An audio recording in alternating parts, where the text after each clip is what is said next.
meetings, as well as a list of FAQs will be provided in the chat. And by selecting these links that we are sharing with you in the chat, you can access more resources on the Methane Task Force. Now, before I review the agenda, I want to warmly welcome Sarah Izant, who recently joined the Methane Task Force leadership team.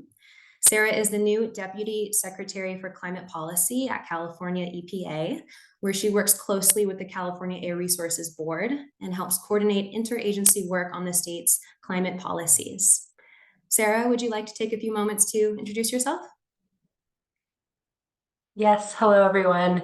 Thank you so much for joining this evening's meeting. Really appreciate you all taking the time out of your days to be with us here as we provide some updates about the work that the state has been doing in this space. My name is Sarah Izant. I'm Deputy Secretary for Climate Policy at the California Environmental Protection Agency. As mentioned, in that capacity, I work with all of the boards, departments, and offices that are under Cal EPA and work especially closely with the Air Resources Board on climate change and air quality. And certainly the topic of methane is of top priority really to this administration, figuring out how we reduce those emissions in line with our goals of reaching carbon neutrality by 2045 is critically important for addressing climate change and protecting public health. So really thank you all very much for your attention and interest in this topic. And I'm really grateful to be part of this group moving forward. Great. Thank you so much, Sarah. We appreciate your knowledge and expertise and are really pleased to have you a part of the leadership team. All right, I am now going to walk us through the agenda to provide an overview of what updates we will be sharing with you this evening. We are currently in the middle of our welcome, and in a moment, we will transition to our first update on the state oil and gas well abandonment led by Robert Schaff. This will be followed by the methane regulation update provided by Carolyn Lozo. Then we will hear from Courtney Smith on the leak detection efforts. And after that, we will hear from Carolyn Lozo again for an update on the study of neighborhood air near petroleum sources program. And although it's not listed on the agenda, I will share with you how you can contact the Methane Task Force to submit your comments and or questions, as well as sign up for regular Methane Task Force updates. And finally, we will get to the public comment portion of our evening.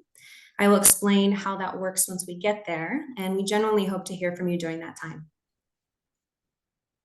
All right, so we will now transition to our first update provided by Robert Schaff from the California Department of Conservation. Robert?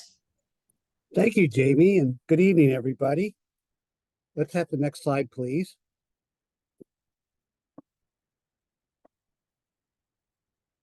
I'm Robert Schaff, and the California State Abandonment Program Manager for CalGEM. Today, I will be giving an overview of the program for those who have not been with us before, and I will give an update on the progress we are making with the State Abandonment Program. Next slide, please. California has over 5,300 likely orphan wells. Orphan wells are those that no longer have a viable, responsible operator to appropriately address the well, leaving it to the state to properly plug and abandon. Orphan wells are a priority for the state to address because left unremediated, these wells and facilities can contaminate waterways and soil, serve as a source of climate and air pollutants, and can present physical hazards to people and wildlife. Recognizing the threat these wells can pose to California communities, we now have funds to address this issue. We have funds from the state and from the federal government. Those funds will provide an important down payment on addressing orphan wells in California, but they will not be sufficient to address them all. The first phase of the program will spend approximately $80 million to abandon 378 wells across 5 counties. 126 of these wells are in disadvantaged communities. Next slide, please. Phase 1 is focused on high-risk wells. These are wells that pose threats to California communities or to the environment. Wells near sensitive receptors, such as houses, schools, or hospitals, have been given special attention. The wells include orphan wells declared hazardous and other wells with a history of leaks near people. Included in phase 1 are the Alanco wells in Los Angeles. Alanco's St. James site has wells with a history of leaks. The wells are near where many people live. Also in phase 1 projects are orphan wells in Bakersfield that have been found to be leaking. There are also wells included that were found in a methane task force joint inspection held in the summer of 2023. These wells are in the Arvin-Lamont area. Orphan wells declared hazardous and other orphan wells located near people with a history of leaks are also included in phase 1 of the state abandonment program. Next slide, please. We currently have several ongoing activities. Work is progressing on the abandonment of wells formerly operated by HVI Cat Canyon. The subsurface abandonment of 147 wells has been completed in oil fields near Santa Maria. As part of the abandonment program, we test for methane before and after the abandonment. All the wells that have had subsurface abandonment completed have tested zero methane after completion. At HVI Cat Canyon, we currently have 3 workover rigs operating to abandon the remaining wells. Facilities decommissioning, meaning the removal of tanks, vessels, and pipelines, is ongoing. At the Los Angeles Alanco site, we found 2 wells pressured up with natural gas. In order to eliminate a possible threat to the community, CalGEM quickly assembled an emergency contract to abandon these 2 wells. The first well has been sealed and work is progressing well on the second well. The high pressure gas threat has already been eliminated. Next slide, please. Moving forward, our next steps will be to contract for well abandonment and facilities decommissioning work. The contracting process is well underway. We expect to have contracts in place for each of CalGEM's 3 districts in the second quarter of this year. Well abandonment work for each of the districts will commence shortly thereafter. So we are making good progress on the state abandonment program and look forward to reporting more results to you in upcoming meetings. Jamie, back to you. Thank you for your update, Robert. That was very informative. Next slide, please. All right, I will now turn it over to Carolyn Lozo from the California Air Resources Board for an update on methane regulation. Carolyn? Thank you, Jamie. Hello, everyone. I'm Carolyn Lozo, Chief of the Oil and Gas and Greenhouse Gas Mitigation Branch at the California Air Resources Board, also known as CARB. And I'd like to give you an update tonight on amendments that we're making to our oil and gas methane regulation. Next slide, please. So the official name of our methane regulation is the Greenhouse Gas Emission Standards for Crude Oil and Natural Gas Facilities, but we usually just call it the Oil and Gas Methane Regulation. This regulation was adopted in 2017 and was considered an early action measure under AB 32, which means we wanted to get the regulation in place as quickly as possible. This regulation builds off of local air district rules that have been in place for decades to control emissions from smog-forming pollutants. Our regulation addresses methane emission sources that are not already covered by these existing local air district rules. Next slide, please. Recently, actually in June 2023, CARB proposed and approved amendments to the methane regulation. We made changes to the regulation in 3 basic categories. First, we made changes that were required by EPA. This regulation has been submitted into the State Implementation Plan, otherwise known as the SIP, to show that controls that are in the regulation meet EPA standards for control of ozone precursors. EPA found that our regulation met most of their requirements, but there were some adjustments that needed to be made to fully comply. So we made those changes in our amendments. Second, we added a provision where CARB can notify operators of methane plumes that are detected through satellite measurements. And then those operators are required to conduct an investigation and fix any leaks that they find. And then finally, we did some cleanup to the regulation. Next slide, please. In terms of timeline, we submitted our amendments to the Office of Administrative Law, or OAL, on January 19th. And we're coming up to pretty close to the end of the time when OAL will be responding to us, and we're hoping to get approval of our amendments. Once we receive approval from OAL, we will be submitting the regulation back into the SIP so that US EPA can review the changes and ensure that we have addressed the issues that they have previously identified. Finally, we're starting to work to address something done recently from US EPA, and that is their emissions guidelines. And I'll be discussing that on the next slide. Next slide, please. US EPA released their emission guidelines in December of 2023. These are methane standards for existing oil and gas sources that states must implement through their state rules, regulations, or other enforceable measures. CARB will amend our oil and gas methane regulation to ensure that it is at least as stringent as the standards that are set in the emissions guidelines. State plans, which are a collection of rules, regulations, and other measures that together demonstrate compliance with the guidelines, will be due 24 months after the guidelines are in effect. And we are expecting that those plans will be due roughly around the spring of 2026. Next slide, please. Some of the potential changes that we may consider making into the regulation are included on this slide, but this list is not exhaustive.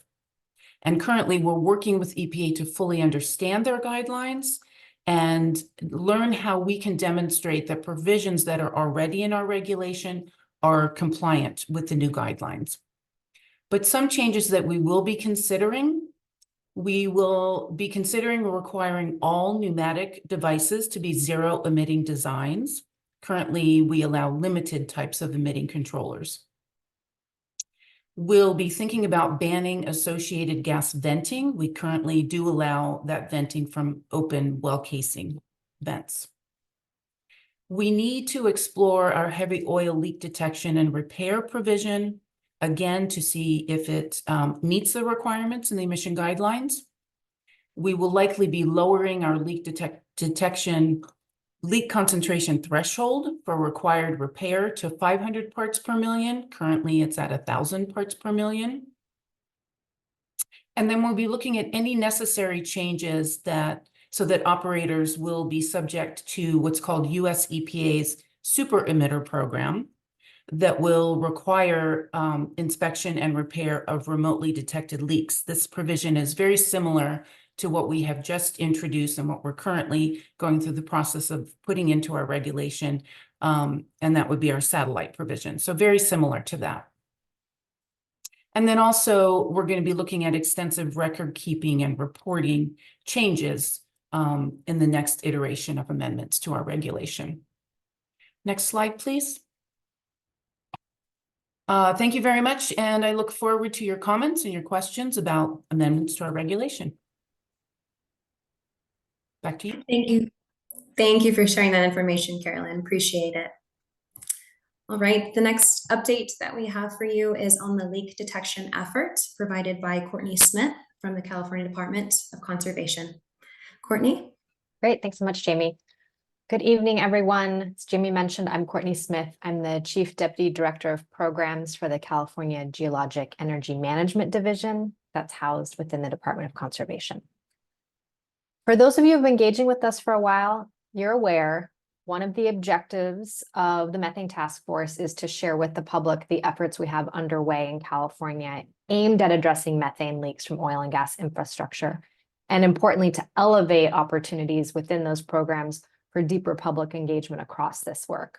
So I'm really excited to share with you all this evening a new opportunity that we're kicking off to engage the public and to gather information on technologies and approaches that we can explore that are aimed at enhancing the state's leak detection and response efforts. You can stay on this slide.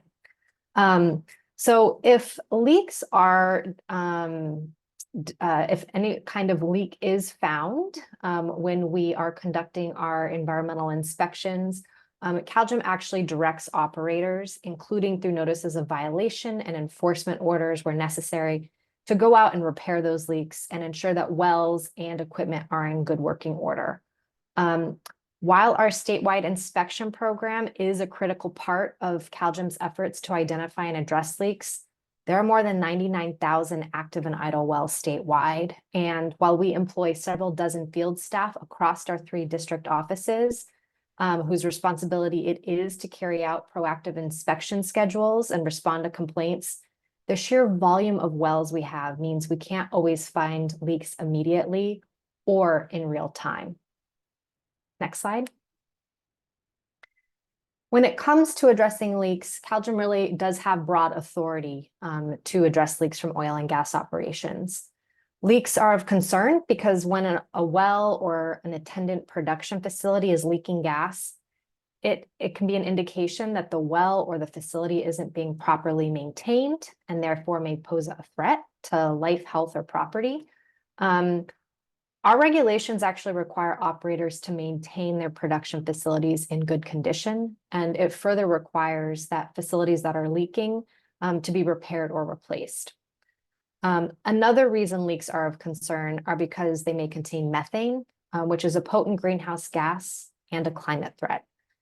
And they also may contain other pollutants, which raises really important questions about potential public health impacts to nearby communities. CalGEM tries to ensure compliance with these requirements through our statewide inspection program. That does include inspecting thousands of wells and lease sites each year, with a focus on those located closest to communities and environmentally sensitive sites.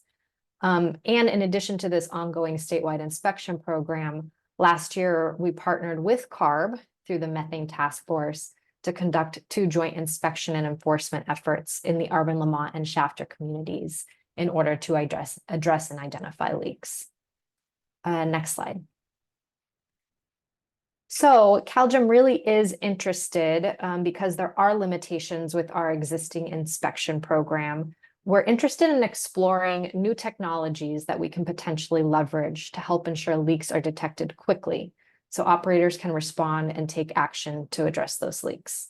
To do that, we are releasing a request for information in order to gather information from the public on technologies and approaches that we can consider. But we're also interested in hearing from oil and gas operators who actually may have experience with certain leak detection technologies and have lessons learned that, that we can benefit from. Next slide. More specifically, through this effort, we are hoping to explore what chemical constituents may be best for monitoring and for leak detection, what detection and monitoring systems are available to us and how those systems perform, and the best ways to share data and how and when to notify a community of a leak. Information that's gathered through this request for information effort, as well as additional discussions that we're very much looking forward to having with key stakeholders, will guide future actions, which may include implementation of leak detection response plan requirements. Next slide. So to guide feedback from the public, we put together a document that contains background information and discussion questions. This has been posted to CalGEM's website at the page that's displayed on the side, and I believe my colleague is also going to drop it in the chat. So today marks the kickoff of our public comment period, which will be open for 90 days, just to ensure we give folks plenty of time to weigh in. and it will be closing at 5 p.m. on May 31st. Next slide. We wanted to make sure we had dedicated ways to receive feedback from the public.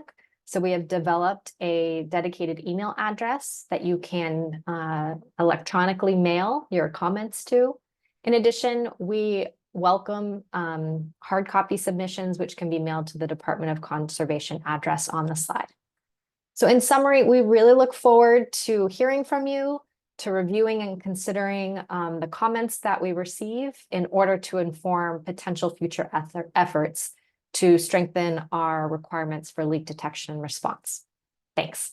Over to you, Jimmy. That was a very comprehensive update on that effort, Courtney. Thank you. Next slide, please. I am now going to turn it back over to Carolyn Lozo to share an update on the Study of Neighborhood Air Near Petroleum Sources program, also known as SNAPS. Carolyn, when you're ready. Hello again, everyone. Yes, thank you, Jamie. As Jamie said, I'd like to give you some exciting updates, actually, on a program that CARB has been working on for quite a few years, and this is the Study of Neighborhood Air Near Petroleum Sources, or SNAPS. Next slide, please. CARB created the Study of Neighborhood Air Near Petroleum Sources several years ago in response to community concerns about the potential impacts of living and working near oil and gas infrastructure, as well as an overall lack of air monitoring data near oil and gas facilities. This program is intended to characterize air quality in neighborhoods near oil and gas production facilities, but I want to emphasize that we're looking at potential impacts from all kinds of sources, not just oil and gas. This is a very comprehensive air monitoring program. In fact, we think it's probably the most comprehensive one that exists, with stationary equipment that has the capability of monitoring for over 200 pollutants. And then we also add periodic mobile monitoring throughout the streets in the communities that we're looking at, and also the oil fields. We then analyze all of the data that we've pulled together for air quality impacts, including estimating the potential sources of the measured pollutants. And then we complete a health hazard assessment, and this is performed by the Office of Environmental Health Hazard Assessment, or OEHA. SNAPS first monitored in the city of Lost Hills in Kern County, and we were there for approximately a year in 2019 and 2020. Currently, we're monitoring in communities near the Inglewood oil field in Los Angeles County. And earlier this month, we released the first preliminary data analysis in this area for these communities. This can be found on our webpage, but we will also be adding that to the chat so that you can access that information. Next slide, please. After thorough analysis of the data that we collected in Lost Hills, CARB recently released the SNAPS Lost Hills draft report for public comment. The report is provided in 3 different formats due to its technical nature. The full report is over 100 pages plus appendices, and that's the most comprehensive version of the report. Then we also have a summary report, which is about 25 pages in length, and then a results overview document that is 5 pages. The report includes an introduction, background of the SNAPS program, the program's scope and methodology, the air monitoring results, including, as I said, a detailed health risk assessment performed by OEHA, and then also actions, ongoing work, and what the next steps could be. We welcome and encourage comments on the report from the community and any other interested parties, and we're accepting public comments through April 2nd via the contact information that is on the slide. You can access the reports in both English and Spanish at on our webpage again, but also we are posting the links in the chat. Thank you very much. And again, I'm really looking forward to your comments and suggestions on the SNAPS program. Back to you, Jamie. Thank you for sharing that program update, Carolyn. Next slide, please. So before we hear from you during our public comment period, I want to share how you can contact the Methane Task Force after this meeting and anytime in the future. To submit your questions and comments, please email the team at methanetaskforce@conservation.ca.gov. And to receive Methane Task Force updates, you will contact the same email address to request to subscribe to the listserv. Next slide, please. All right, we are now going to transition into the public comment period for this evening, and I am going to share with you how it will work for everyone. For those who are calling into Zoom, you will press *9 to speak. And for those who are calling in on the Spanish language phone line, you will press *1. And for those who are joining us here, you will use the raise your hand function when you're ready to speak. And please note that I will do my best to alternate as equally as possible between those who are on the phone line and those who are on Zoom. For the purpose of ensuring that we hear from everyone, we will have a 2-minute clock running for each person as they speak. And if any of you go over that 2 minutes limit, please know that you will have a chance to speak a second time after we give others the opportunity to share as well. Okay, with that baseline of understanding set of the public comment period, I'm going to give everyone a few moments or so to raise their hands or call in when they're ready. And we'd love to hear from you, so please.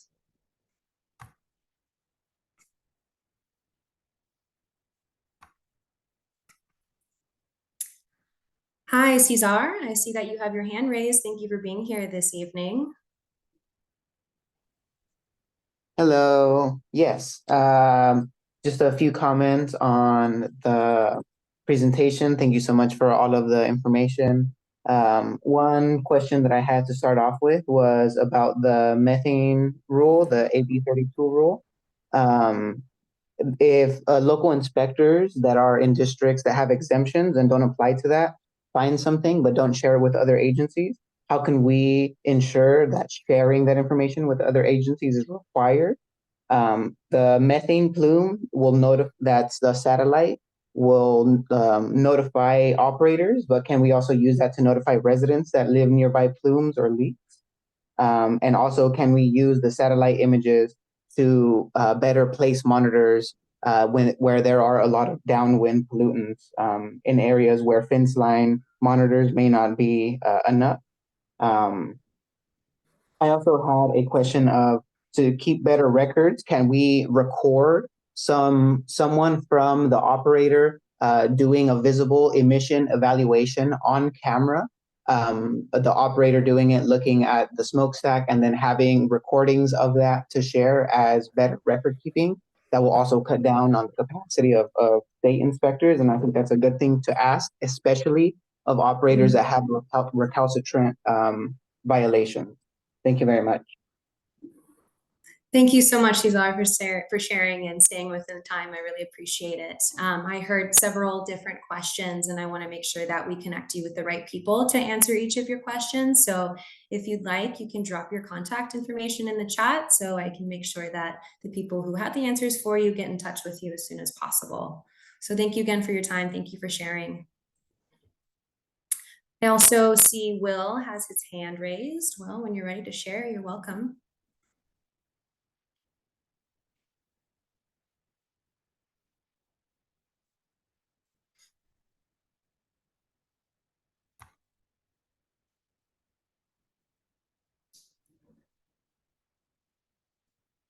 Okay, Will, maybe we'll come back to you. I'm sorry. Can you hear me now? Yes. My fault. I have a question and a comment. I was concerned about the reference to 99,000 facilities, but a very small inspection force. So it makes it, my first question then is, what kind of enforcement is taking place, and what kind of penalties result? That's a great question, Will. Thank you. So for the purposes of this meeting, it's not going to be more of a platform of Q&A, but rather people chiming in and sharing their inputs, comments, and questions. I do suggest that you contact the Methane Task Force email address with that question, or similarly, like I just suggested, drop your contact information in the chat, and I can ensure that you get connected with the right person to answer your question. Okay, so then the related comment, which I'll keep brief. There's been a lot of research around what penalties are effective in sort of achieving compliance. And one approach is kind of algebraic, which is that if you have a high chance of getting caught, like 100%, you can just make a low penalty that's enough that someone's just going to say, well, look, would I rather pay the low penalty or would I rather comply? If you don't have a big chance of getting caught, that penalty has to go up quite a bit because people are thinking at 50% chance of getting caught, I'll pay twice as much because I'm probably not going to get caught.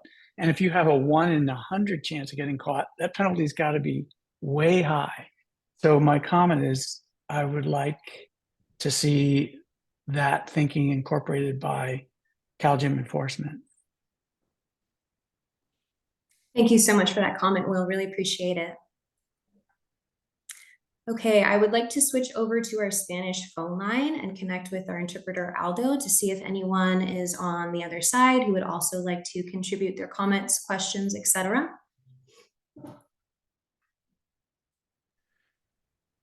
There is no comment or question at this time on the phone. Okay, thank you, Aldo. I will check back in a few moments. In the meantime, I'm going to circle back to the folks who had their hands raised, and I'll go by order. And I see that Stefan has his hand raised. You're welcome to unmute yourself and share when you're ready. Okay, thanks. Thank you for the very informative presentation. First of all, the chat comment that Ava Delara posted with the link, the link doesn't seem to work for me. I can't copy it or paste it or anything. So if she could post that again, I'd appreciate it. The second thing I'd like to say is that the idea of community monitoring of leaks is really excellent. I'm thinking that maybe CARB could have or CalGEM or whoever is going to do this program have instruments that are certified or at least qualified to monitor leaks at fence lines, so that community members could go out and monitor for these leaks. Because as you've said, there's many wells, 99,000 wells. It's pretty hard for the staff to get out there. And if we had a bunch of community eyes available that the California departments believed were reliable, that had reliable sensors and training, that would go a long way toward identifying these leaks and getting them plugged in a timely fashion. Thank you. Thank you so much for that comment. And I see that the link has been redropped into the chat. So please, here we go. I see a couple different links being dropped into the chat. So go ahead and attempt to access those. And if you still have issues, let me know and I will circle back to my team to ensure that we get that working for you.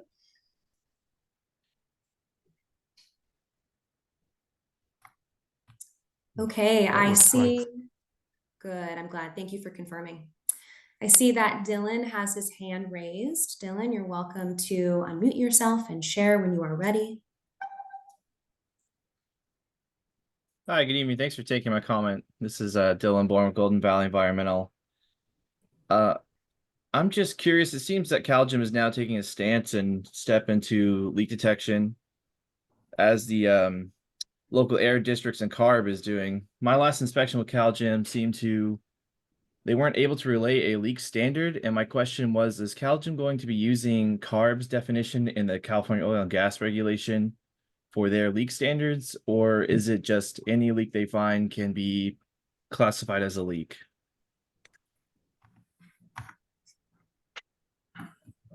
Thank you for your question, Dylan. I'll just quickly reiterate, for the purposes of this meeting, it won't be Q&A as much as we'd like it to be. However, really appreciate your comment and your question. I'm going to offer the same thing, which is to drop your contact information in the chat so we can connect you with the right people to answer your question.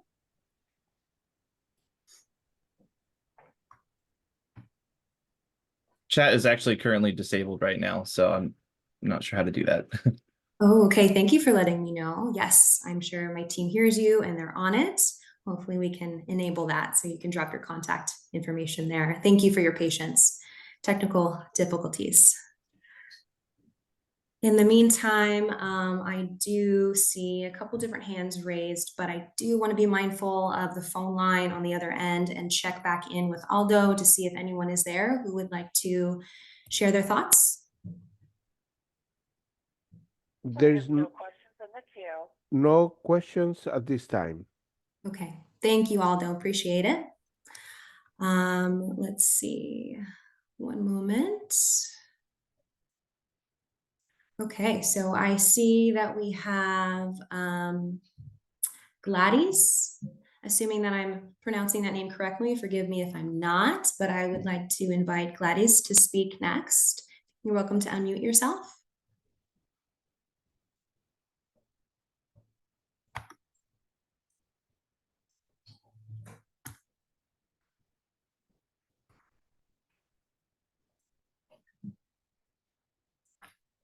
There we go. That, This is Gladys Bustos. I represent Foundation in California. How do you work with foundations as it relates to public comment?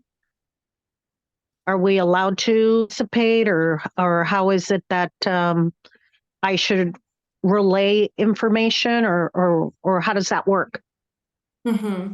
That's an excellent question. I don't have the answer to that question, but I know that if you email the Methane Task Force address that we provided earlier, somebody can respond to you with an answer to your question.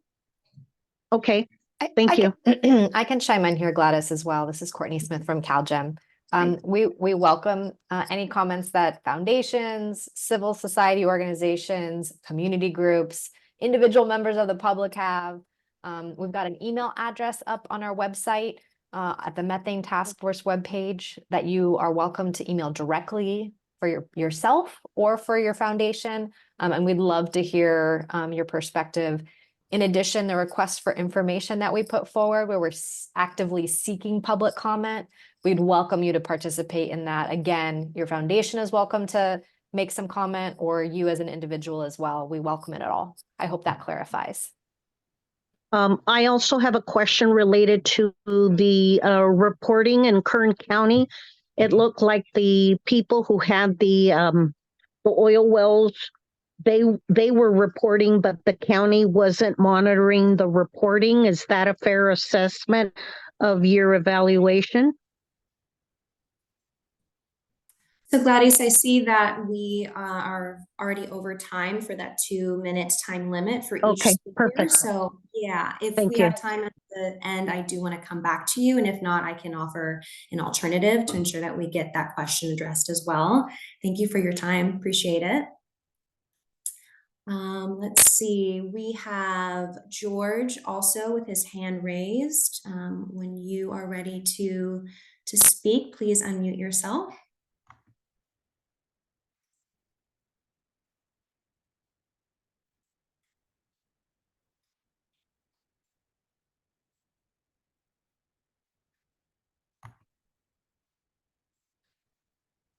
George, if you're ready and you can hear me, you're welcome to unmute yourself to share. If not, I will go back down the list for others who also have their hands raised. Thank you.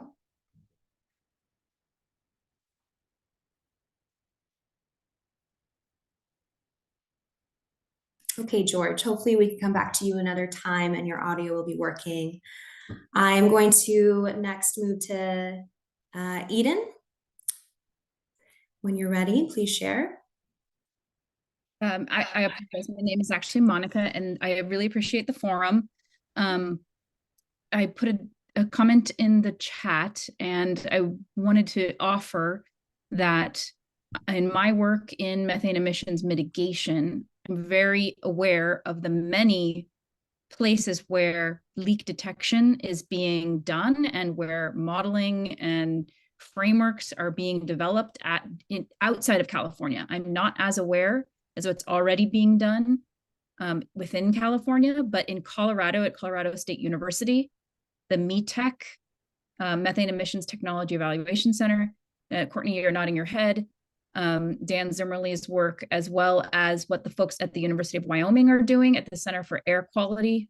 Shane Murphy is the director of that program.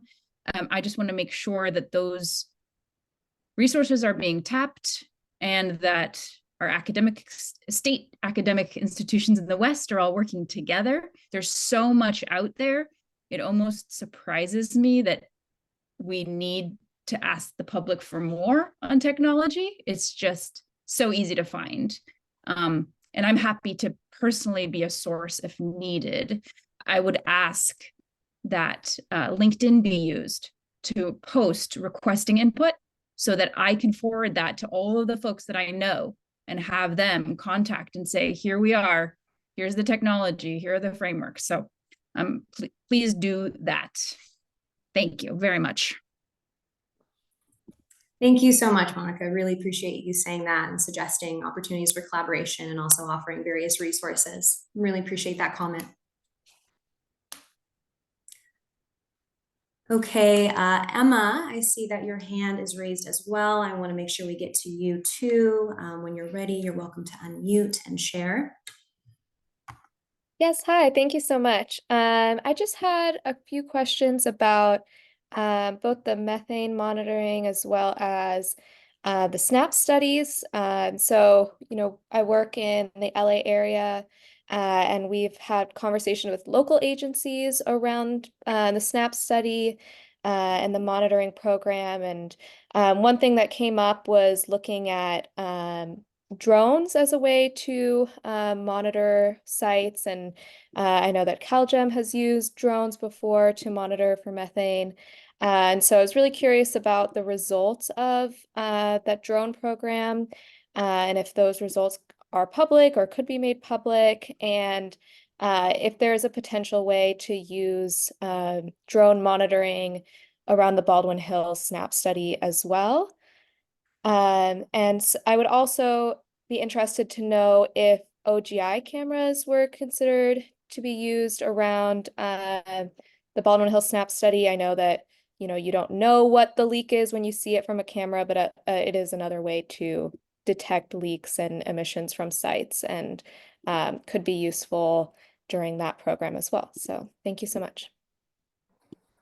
Thank you so much, Emma. Appreciate your questions. It sounds like we need to get you in touch with Carolyn from CARB. So again, I will suggest to you dropping your information into the chat so we can connect you with Carolyn and get your questions answered.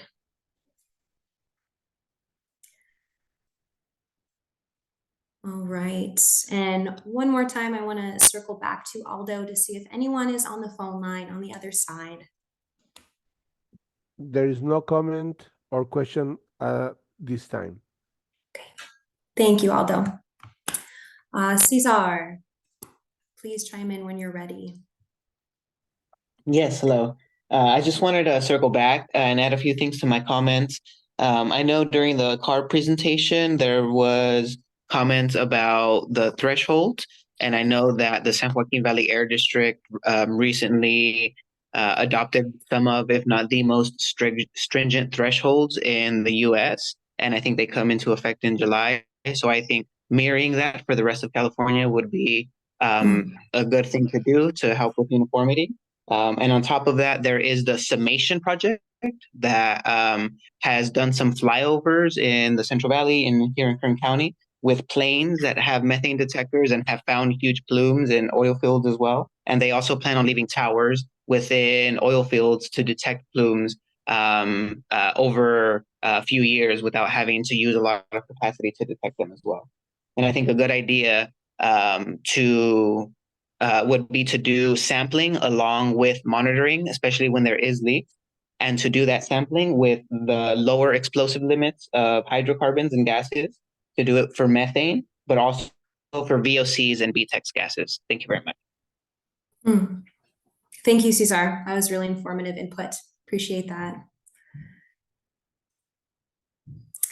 Okay, I believe we have George back. I see your hand is raised. Hopefully you're able to chime in. You're welcome to unmute yourself when you're ready. Hello, can you hear me? Yes, I can hear you. Oh, hi. My name is actually Mike, not George. I must have been the link that was shared with me. But I appreciate the CalGEM study and the EPA study and what CARB is doing. One thing that I think is important to consider as California relies more heavily on imported oil is the fact that Iraq flares 5 times the amount of gas in 1 year than California produces in 5 years. So we know that there's a significant amount of flaring associated with the oil products being imported to our state. And that should be included in CARB's analysis because we all share one atmosphere, as well as the tankers in CARB's scoping plan. We're going to need 2 to 5 times more tankers if we phase out local oil production.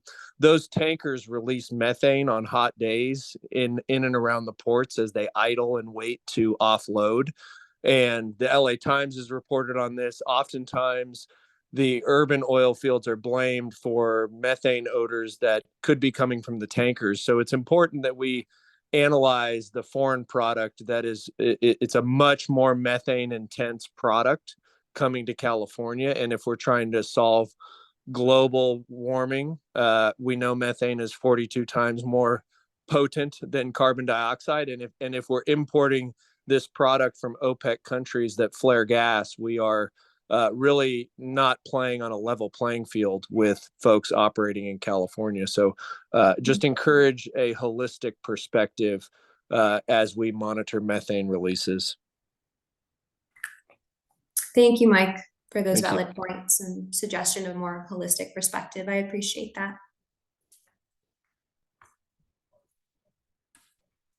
And I see people also contributing in the chat. So please just know that we will comb through the chat after this meeting and make sure that we get all questions answered as well as review additional comments. So thank you for contributing in the chat as well.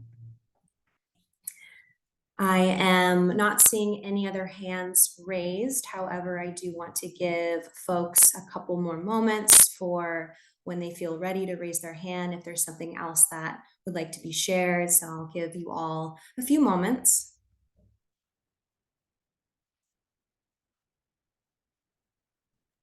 Hey, Jamie, while we're waiting, I would really love to just remind folks that on our Methane Task Force webpage, we have 3 documents that summarize frequently asked questions and respond to common comments that we've received at the Methane Task Force.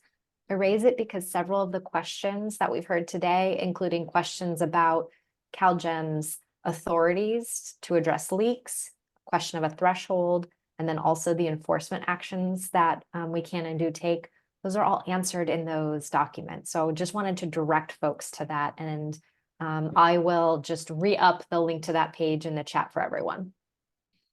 Great. Thank you so much, Courtney, for that reminder of the FAQ. Monica, I saw your hand raised for a moment. Would you like to share something else? Well, I wanted to comment my appreciation to the work that's being done and also to the contributors, the gentleman who just raised the issue of foreign oil and gas products coming into harbor. I think it's very salient, and I just wanted to reinforce my concerns there. I also wanted to reinforce the comment about the lower threshold on the concentration of leaks, and I'm curious to learn more about that. Sounds like maybe that information is available somewhere. In addition to oil and gas, we're aware that wetlands are one of the major contributors to atmospheric methane emissions. And in California, that's a major source that we don't yet have a framework to deal with.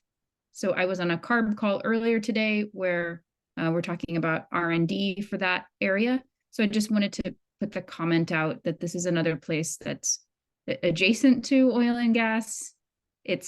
Should be complementary to the super emitter programs that are already being done. So I wanted to thank everybody for the work that's being done.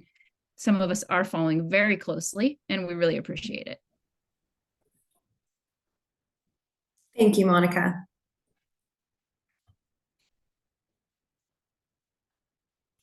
All right, I want to give folks a little bit more time to chime in, either raising their hands or the phone line, which I will check in with Aldo one more time to see if anyone is there. Any comments or questions? No comments at this time. Thank you, Aldo.